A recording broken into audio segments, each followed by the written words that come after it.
Okay, welcome back to the operating system course. And in this week 8, we are going to learn about the Linux operating system.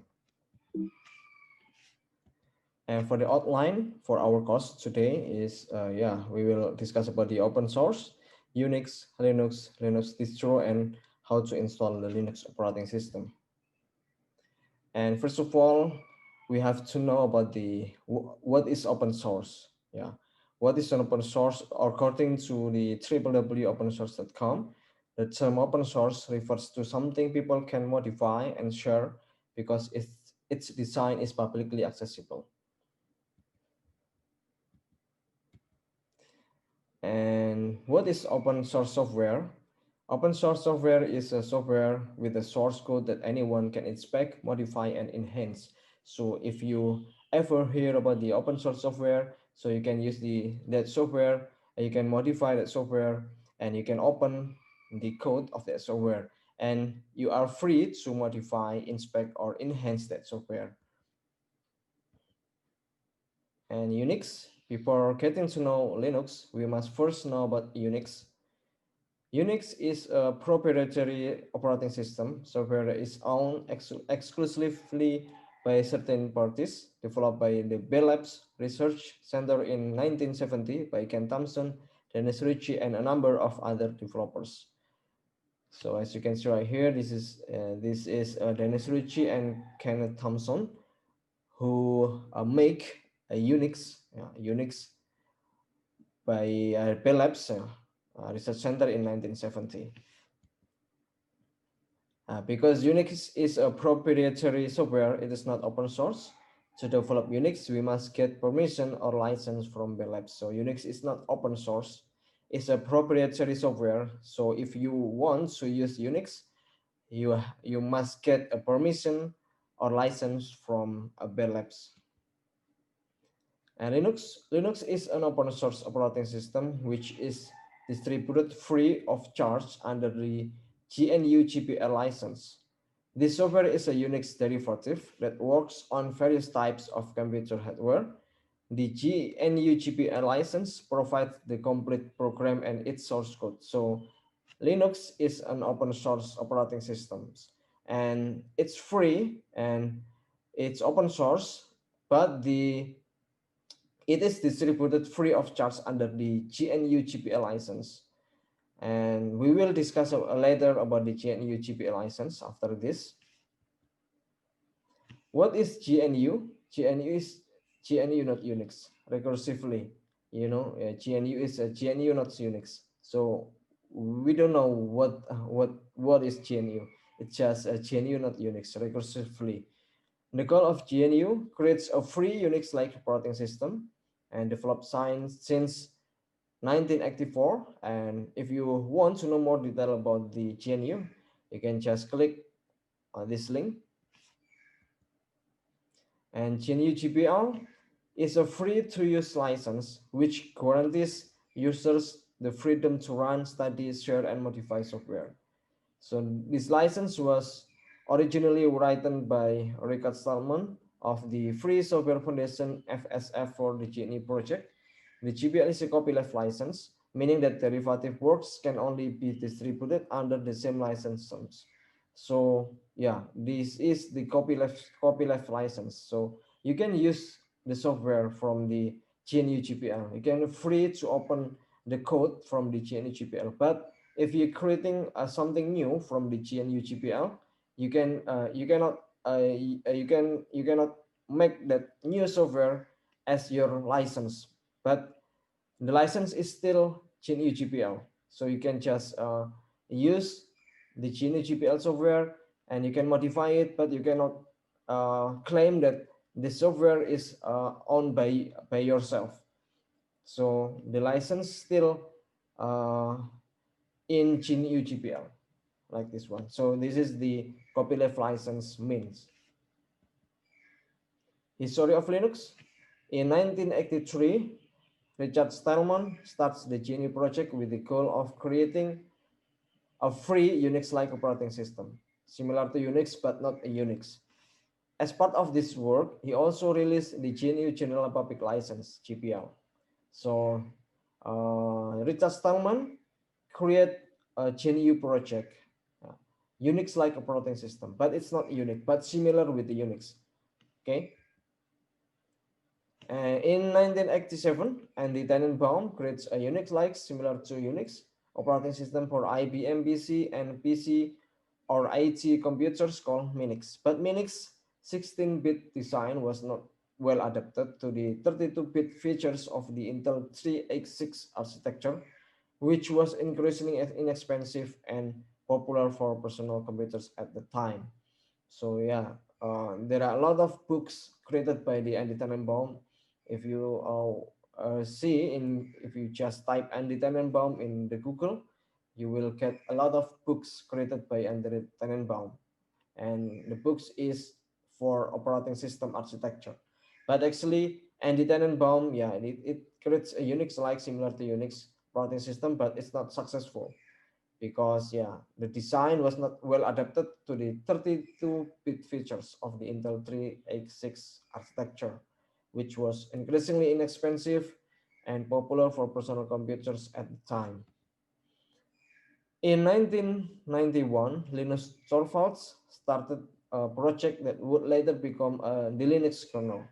So this is the Linus Torvalds, the creator of the Linux operating system, and development was carried out on Minix using the GNU C compiler. He uses a PC with an 80386 processor. As you can see right here, this is the history of the operating system in this world, and the root of the operating system is a Unix, which was created by Ken Thompson and Dennis Ritchie in 1980. I'm sorry, sorry,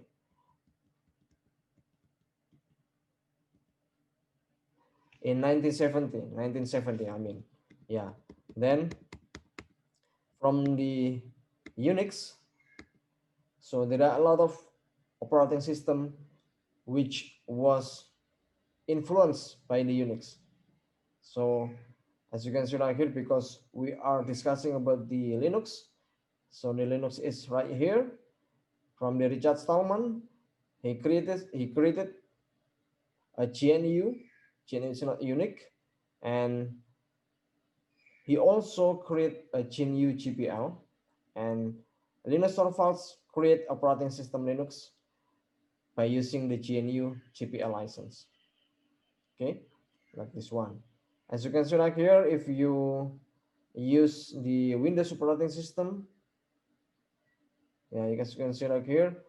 Oh, I'm sorry, there is no Windows operating system right here, but there is Mac OS. Yeah, Mac OS is also influenced by the research Unix by Bell Labs, which was created by Grant Thompson and Dennis Ritchie. Okay, what exactly Linux is? Linux is actually a kernel, not an operating system. Linux distributions or distros use the Linux kernel along with the GNU operating system. And kernel is a program that allocates and controls hardware resources in a system. So Linux is not an operating system, but it's just a kernel. Yeah. Kernel is a program that allocates and controls hardware resources in a system. And GNU plus kernel Linux equal open source operating system. So as you can see right here, the kernel Linux, which was created by the Linus Torvalds, and he used GNU GPL license, and after that he created open source operating system. Linux kernel. The Linux kernel is currently maintained by Linus Torvalds and several hundred other developers. Releases are numbered in a very regular manner, as you can see right here. The major, minor, and patch level. An odd minor number denotes kernel development under development. Example, if you see the Linux version with the patch level 2.4.20, and it is latest stable kernel. But if you use the kernel Linux, which has release number 2.5.67, it is a latest development kernel, not a stable kernel. And it will become the 2.6 kernel, or maybe 2.6.8 kernel. And why should I use GNU Linux? As a platform server, very few operating systems can rival GNU Linux in parts, performance, price, and stability. So there are a lot of platform server like a Windows server, and if you compare the Windows server and the Linux server, so Linux has a better performance and it's free. So you don't need to spend your money for buying operating system and stability. And for developers, GNU Linux has many tools available to developers and all for free.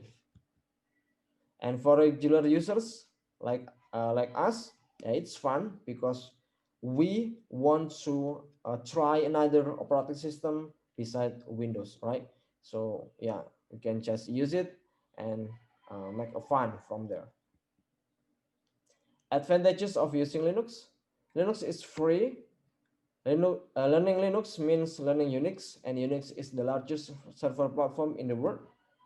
And for the community, the Linux community is very active and helpful, so the support is very fast. So Linux has a many developer, and all around the world there are a lot of Linux community, and it's very active and helpful. So if we have some problem with our operating system, we can just typing the problem in Google. So we will direct it to the web, that the web of the Linux community, and we will find a lot of solution of our problem if we have a problem in Linux operating system. But Linux is more difficult to use than Windows. The installation process is not done automatically like Windows. You have to configure the hardware manually, and there is a lot of hardware that doesn't work on Linux yet. Okay, and Linux distros, short for Linux distributions, are Linux which are made by packaging certain programs based on existing sources and packaged in such a way that they have different views or features according to the wishes of the distribution maker. So there are a lot of Linux distributions. There is a Linux Mint, Fedora, Ubuntu, and OpenSUSE. There are a lot of versions of Linux. So we call it as a Linux distros. So every Linux distros will focus only on one features. So if you want to use the Linux which is focused on the networking, you can use maybe you can use as you can see like here. If you want the security of the network, so you can use Arch Linux distributions. So if you want to use Linux which has focusing on the hardware, uh, hardware compatibility, you can use Ubuntu like this one. So Linux has many distros, and every distro is focusing on one thing, on one features, right? So if you want a operating system, a Linux operating system which is very easy for the installation process, you can use the Fedora, right? So if you want to use Linux distro which has a better performance and best performance, you can use Debian, right? Each distribution has its own advantages or specialties. Users can choose the distribution according to their needs, right? And based on the www.distrowatch.com, which I got from April 7, 2020, as you can see right here, these are a very popular Linux distribution in the world. So MX Linux get the first rank of the popularity on April 7, 2020. So Ubuntu is rank 5 of the popularities. Okay. So these are our several desktop screen of the Linux distributions. This is the Linux Mint, and this is Ubuntu, and yeah, this is Fedora and something like that. This is the several desktop screen of the Linux distributions. So for this course, we will focusing to use Ubuntu. We will use Ubuntu Linux distributions for our course, right? So how to install Ubuntu? We will use the virtual machine. Virtual machine is to virtual machine function is to run multiple operating system in one piece of hardware. So you have a computer inside your computer. So we will call it a virtual machine. We have a virtual of machine, right? So we will create a machine, a computer machine inside our computer. So we call it as a virtual machine. So we will install the Ubuntu on virtual machine. And there are a lot of virtual machine software like VMware, VirtualBox, but we will use VirtualBox because VirtualBox is free. It's not it's free. It's open source, so we will use the VirtualBox virtual machine. And by using a virtual machine, the resources on our computer like processor, memory, and hard drive will be shared for the operating system running on the virtual machine. So if you have 8 gigabytes of RAM and you want to create a virtual machine inside your computer, so you need to share your memory. So for example, I will allocate 2 gigabytes of the RAM of my computer for the virtual machine. So your computer still have 6 gigabytes, right? It's also share the processor. If you have 8 cores, maybe 8 cores of your processor, you can just share 2 cores for your virtual machine. It also share your hard drive. So if you have 1 terabyte hard drive and you need to share a 200 maybe 200 gigabytes for your virtual machine like this one. And for Ubuntu installation, Ubuntu can be installed like a Windows on a computer using a bootable USB. But if you want to install the Linux or Ubuntu not using the virtual machine, you can use USB bootable like Windows. So you can install in your on your computer, but not using the virtual machine. So you can use all of the resource of your computer. So you don't need to share your resource of your computer. However, we will install Ubuntu on a VirtualBox virtual machine running on Windows, so that in Windows or Mac OS we run the Ubuntu operating system. And for the homework, create documentation video of installing Ubuntu on VirtualBox. But don't worry, I will uh, explain to you step by step how to install the VirtualBox and how to install Ubuntu in virtual machine. So first of all, you need to go to the VirtualBox website and download the VirtualBox. And VirtualBox is created by the Oracle, and all you need to do is just click the download button, and you can choose the VirtualBox the newest versions, and the newest version is 6.1.14, and you can just choose the platform package. Because I use the Mac OS, so I will choose the OS X host. But if you use the Windows host, you just need to install the Windows version. Then after you download, you just wait. After the download complete, you can just install step by step of the VirtualBox, right? So because I have installed VirtualBox on my computer, so I will open the VirtualBox.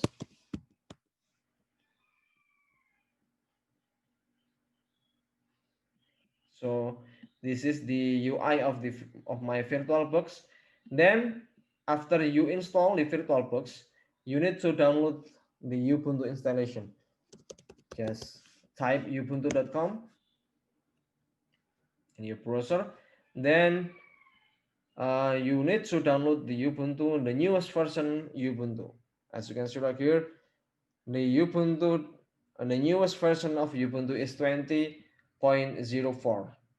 So LTS is long-term support. So as you can see right here, because the newest version is 04, it's a stable version of the Ubuntu, right? So you just need to download it, right? Then you just wait downloading process. Okay, because I have downloaded the Ubuntu and VirtualBox, I just cancel my downloading process. Then I will open my VirtualBox.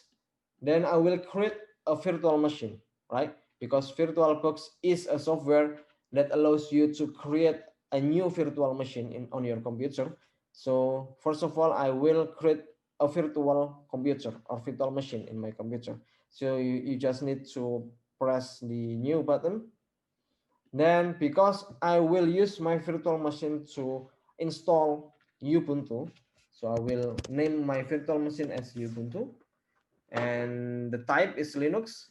The version is Ubuntu 64-bit. Then you just need to press the continue. Then you need to allocate your memory, because as I was mentioning before, that the virtual machine will share your resource on your computer. So for example, I will give 2 gigabyte for my virtual machine. So my virtual machine will have a 2 gigabyte of RAM. So I will allocate a 2048 megabyte, right? Just continue. So leave it default. Yeah, just need to choose VDI, dynamically allocated. And for the hard drive, for example, I will give my virtual machine 10 gigabyte of hard drive, right? Okay, so I have successfully create a virtual machine, but I have not installed Ubuntu inside my virtual machine. So the next step, I will install the Ubuntu in my virtual machine. So all you need to do is just press the start button. Then you need to choose the ISO of your Ubuntu. So I will choose my ISO, because when you have downloaded the Ubuntu, you will get the ISO files. So I will choose my Ubuntu ISO files inside my download folder. Then I will open it. Then choose. Then start. Okay. Okay, we just wait the installation process. But before we go through about the installation process, I have a problem with my Mac OS. So I need to disable my sound card. If you use a Windows, it's this step, you can just skip this step, because I use Mac OS and I get a problem. I cannot install my virtual machine, and I have a search on Google how to solve the problem, and the solution is just disable my sound card. So I will disable my audio output. But if you use Windows, you can just skip this step. Okay, so I will start again my virtual machine.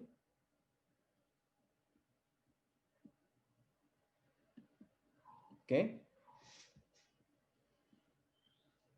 all we need to do is just waiting the installation process. So it's not a problem if you have a small screen of your virtual machine. We'll fix this later. Okay, so I can just resize of my Windows by choose the view, then virtual screen 1, I want to scale to 200%, so I will see a bigger screen of my virtual machine, right? So I just need to wait. So this is the installation process of the Ubuntu. All you need to do is just wait the installation process. But before we go to the installation process, we will set up some settings.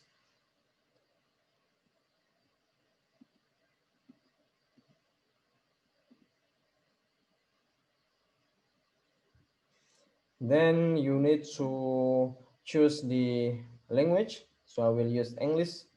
And you can try the Ubuntu, but you can also install the Ubuntu. If you want to try it first before you install, you can just choose the try Ubuntu. menu, but I will install my Ubuntu, so I will choose the install Ubuntu.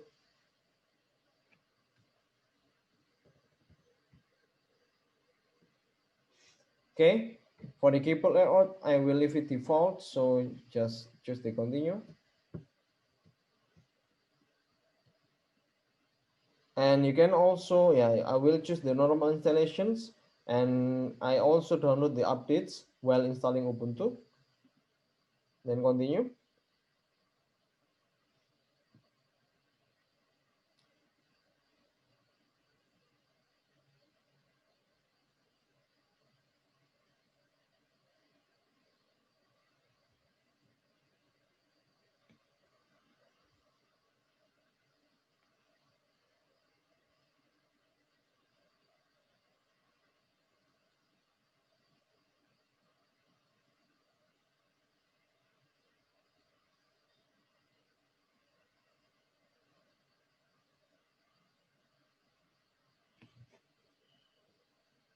And I will choose the erase this and install Ubuntu.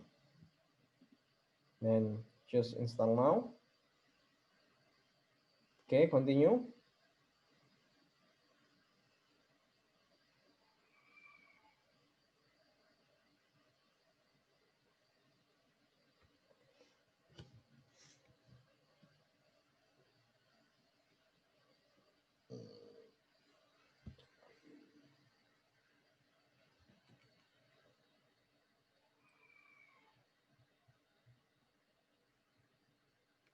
Okay, I will choose the Jakarta for my region. Continue. Then for the name, the username of your virtual machine of the Ubuntu, I can just use my name, and password. You can yeah, just choose your password. Then yeah, you can just login automatically or require password to login. I will choose the required password to login. Then this is the installation process, and it will take several times. So I will skip this process, and I will come back after the installation process is finished. Okay. As you can see here, my installation process is successfully done. So all you need to do is just restart your virtual machine.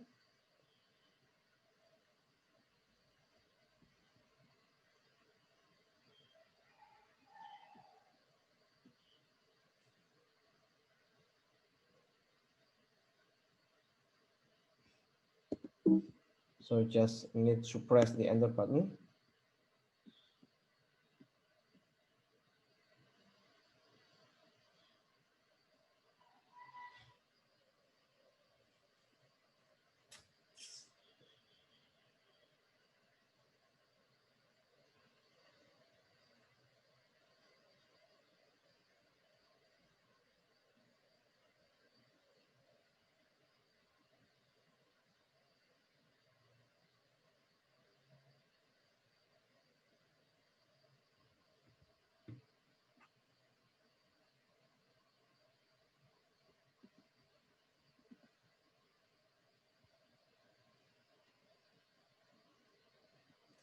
Okay, and then after you successfully uh, log in into your Ubuntu operating system, so I will log in with my password.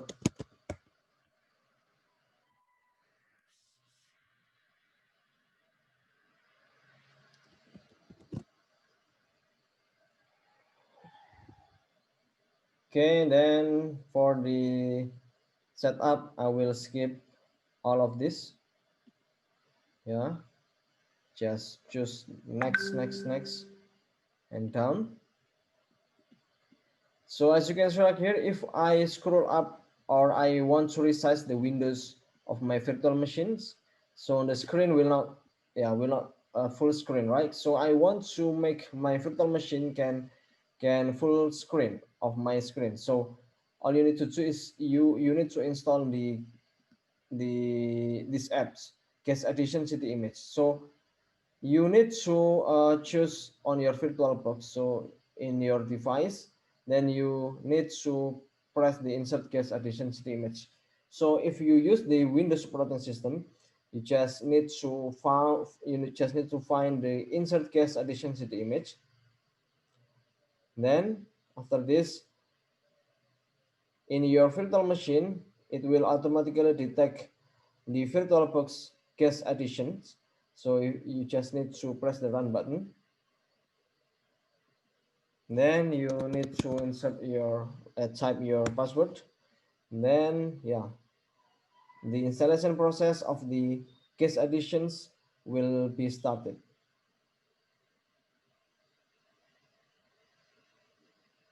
Okay, just need to wait the installation process, and after you finish the installation process, you will need to restart your virtual machine again. Okay, I will start my for the software updater. I will remind me later. Okay, then this is the installation process of the case addition image is finished. Then I need to restart my machine. So press the power off menu, then restart.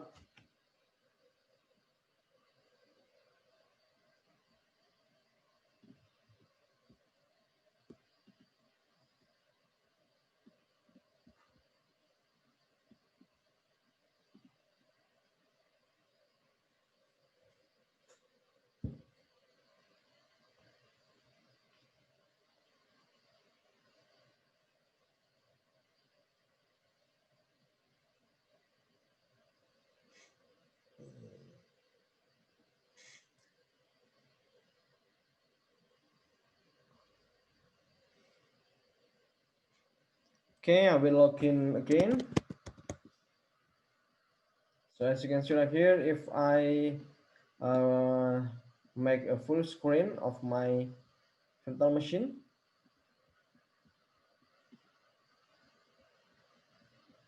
so you need to wait.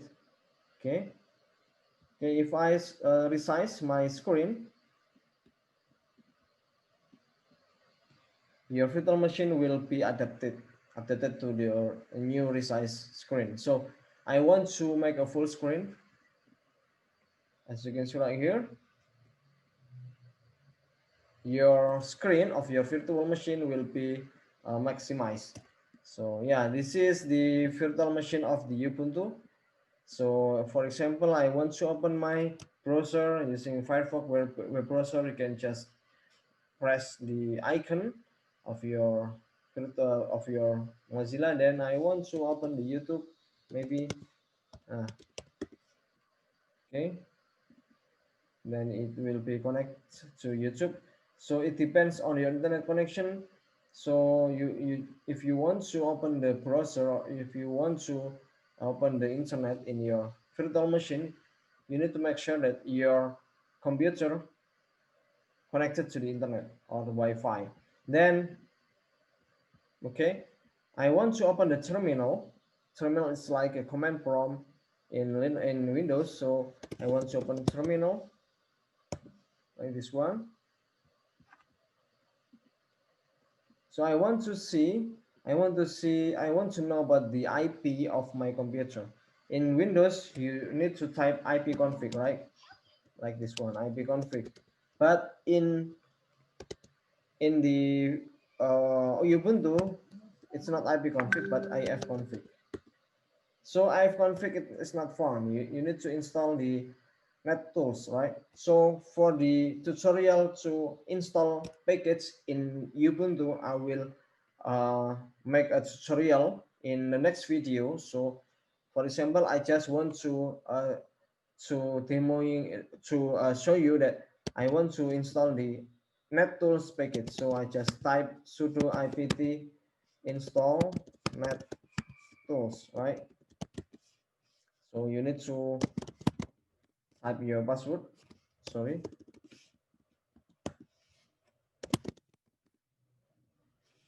Oh, I'm sorry. Install. So install, right? Okay. So the installation process will be run.